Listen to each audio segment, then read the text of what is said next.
The infinite is within me. तुम्हारे अंदर वो अनंत सोया हुई अवस्था में है। वो जिस परमात्मा को तुम कहते हो अभी तक समझ नहीं आया, वही परमात्मा तुम्हारे भीतर है, बाहर नहीं है। इसलिए शिव योग में तुम किसी भी भगवान को मानो,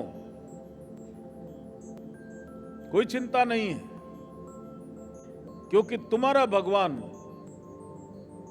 तुम्हारे भीतर है, बाहर नहीं है।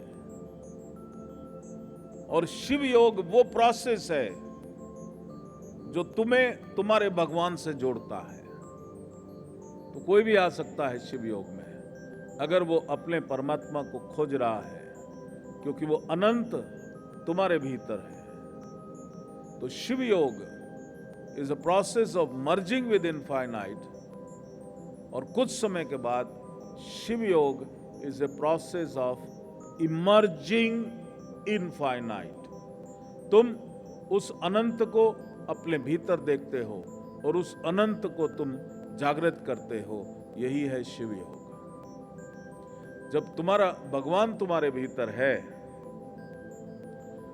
जिसको तुमने अपने कर्मों के लेयर्स में दबा रखा है, इसीलिए तुम कहते हो मैं असहाय हूं, मैं कुछ नहीं कर सकता, मैं बीमार हूं।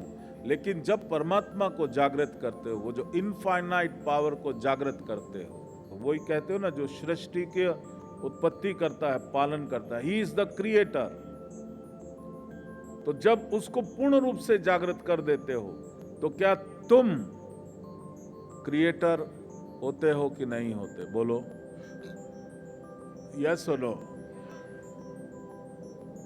एक स्टेज ऐसी आती है जो शिव योगी कहता है आई एम द क्रिएटर, और उसी को जो शिव योगियों ने जब अनंत की चेतना में प्रवेश किया, तब उन्होंने कहा अहम ब्रह्मास्मि, मैं ही परमात्मा हूं। अहम ब्रह्मास्मि, ये वेदों की वाणी है, ये अनुभव करी गई, वो लिखी गई, अहम ब्रह्मास्मि। और फिर दूसरी लाइन, मैं ही रचयिता हूं, मैं ही रचयिता हूं, यानी कि मैं ही क्रिएटर हूं। फिर तीसरी लाइन, मैं स्वयं प्रकाशित हूं। पृथ्वी को प्रकाश के लिए सूर्य की आवश्यकता है, चंद्रमा को प्रकाश के लिए सूर्य की आवश्यकता है, हर किसी को प्रकाश के लिए कोई और आवश्यकता है, लेकिन मुझे प्रकाश के लिए किसी की आवश्यकता नहीं है। मैं सेल्फ इल्यूमिनेटेड हूं, मैं स्वयं प्रकाशित हूं।